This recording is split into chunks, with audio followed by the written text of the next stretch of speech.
regionalize their operations in Costa Rica, which has very good educational levels and in terms of IPR protection, somewhat better than the rest of the region. The U.S. firms have looked at Central America as a market where they don't have to have operations in each of the countries, or at least manufacturing in each of the countries. They can regionalize their operations. And I think what's really happened recently that's been a real benefit here is that Central American firms have also started to regionalize. La Fragua, which is a large supermarket chain, in fact, Walmart recently bought a piece of it, has regionalized their operations, spreading out from Guatemala to Honduras, El Salvador, and now Costa Rica. Roble, which is a large hotel and shopping center chain in El Salvador, is spread out throughout Central America, as well as Banco Cuscatlán, one of the main banks in Central America. The firms here have really looked at how to take advantage of the market in Central America. And we're seeing regionalization not only in terms of the companies, but also in terms of infrastructure, like the power grid. I mentioned customs, highway integration. Central Americans are really looking at CAFTA as an opportunity for them, an opportunity to get some economies of scale and to do better. And I think one of the things that was really different with CAFTA than with the other agreements that have gone forth, the other free trade agreements, is that the countries of CAFTA had to negotiate as a group. You know, it's one thing to negotiate a free trade agreement with, let's say, Singapore. It's another thing to negotiate with a group of countries called Central America. These are independent countries, and in between the negotiating sessions with the U.S., each of these countries had to get together as a group and decide upon their joint posture vis-a-vis the U.S. And I think this has really helped the countries here to come together and to operate much better as a group. On August 2nd, 2005, President Bush signed CAFTA, implementing legislation which the Congress had approved in July. CAFTA has been ratified by the governments of El Salvador, Honduras, Nicaragua, and the Dominican Republic. The only country pending so far is Costa Rica, and we expect ratification in Costa Rica sometime this summer, probably in July or August. An implementation date for CAFTA has not been determined yet. What each of the countries has to be is they have to be certified by the U.S.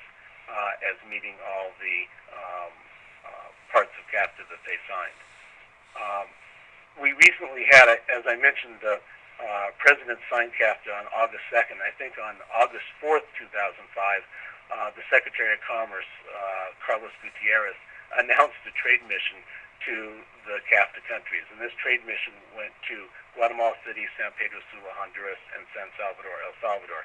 And this was, I think it was very important, and that was the first trade mission led by Secretary Gutierrez. And I think a real interesting fact that he did select Central America as the point of his first trade mission. He brought a delegation of 19 businesses. 10 of them were small and medium-sized enterprises. And aside from the business delegation, one of the very important aspects for us was he brought an interagency delegation of finance officials. He brought the principals from EXIM, OPIC, U.S. Trade Development Administration, SBA, the Inter-American Development Bank, and the Millennium Challenge Corporation.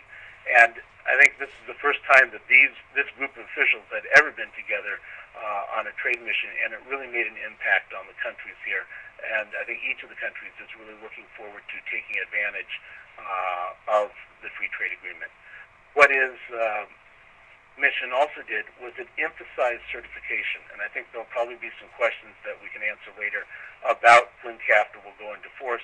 But I think what the U.S. And especially Secretary Gutierrez wanted to do during the mission was emphasize the importance of certification. We want to make sure that this agreement works for U.S. companies and is not just a paper agreement. So I think that was very important. And it highlighted Central America not only as a market, but as a real important neighbor to the U.S. and as a trade partner. When we look at Central America at, I guess, at a real quick brushstroke, a real quick glance, what do we see? I think sometimes people look at Central America and they go, it's really not a real market. It's not, we don't sell that much down there. And what I would say in one quick word is they're wrong. Um, what we find in Central America, and if you take Central America and the DR combined, it's the 10th largest market for U.S. Exports, for U.S. goods and services. In 2004, that was almost $16 billion. And you can compare it to a variety of different areas in the world, but if you take the markets of India, Russia, Indonesia, and Turkey combined, it's a market that's larger than all of those. When we look at the population of Central America, what do we see? We see 46 million people, when we include the Dominican Republic, 37 million just within Central America. And you can see from the chart there that Guatemala certainly has the largest population in Central America, and you'll see this a little bit more in the next slide, how that affects us. When we go look at the gross domestic product, what do we see? We see Guatemala with the highest GDP, but also the highest population. And then the other kind of what I look at as the bookends of Central America is Costa Rica. Has a very healthy GDP in terms of its population. Like I said, how I look at Central America is we have two big bookends, Guatemala and Costa Rica, kind of supporting the other markets of El Salvador, Honduras, and Nicaragua. Dominican Republic also has a very large market with a very high percent of U.S. imports. All in all, though, it is quite large and actually real market. This is not just a market of the future, but a market of today for U.S. goods and services. Why export to CAFTA? 40% of the region's imports come from the U.S., and as I mentioned, Dominican Republic even more, there's 56%.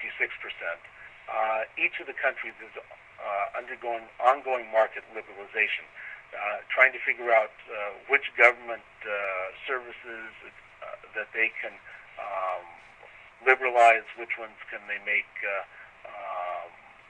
private institutions. And that's, taking effect in greater or lesser degrees depending on the country. For example, Guatemala is almost completely privatized. Costa Rica is still very much government-run, the economy there. If we look at the Hispanic population in the U.S., a great reason to export to Central America. We have a growing Hispanic population, many people that have ties to Central America. The Central Americans are hungry for U.S. goods and services, and I think we have the people in the U.S. that understand this market quite well. The market's also very close to the U.S. 2.5 hours to Texas, 2.5 hours to Florida. Very easy to get to and from Central America. I'm on right now, the Central Time Zone, so it's very easy to call back to the U.S. The countries in Central America have, by and large, stable democratic governments, and I think what we'll see in the future is that CAFTA-DR will spur increased investment, increased economic growth, and increased trade. When we look at what types of goods and services we sell in Central America, I think the biggest point to keep in mind with Central America is Central America really is a good market for almost everything made in the U.S. except for the highest tech items. We don't see the market going way up one year and way down another year, I think because we are so diversified within Central America. And when you look at our trade over the past few years, what we see is more of a staircase effect in Central America. It may level off from year to year, but it keeps going up. We have not seen, I think, in probably the past 20 years, the market in Central America go down. It's a steady rise. This is not a market that, is a Boeing market where, again, we'll have a big boom one year and a bust the next year. It's a market that is, you might say slow but steady, but I'd actually probably say more medium speed but steady. And again, when we look at the countries in Central America, let's just take the core the 5 countries of Central America together. In 2004, we had $11.4 billion in exports, and that was really not that far off of our exports to Brazil. So when you look at, is it easier to go and open up a market in, let's say, Brazil or in Central America? I think sometimes it's good to think again, because the market here actually is very U.S. friendly, very close to the U.S., and offers significant opportunities. Looking very quickly at each of the countries in Central America, Guatemala has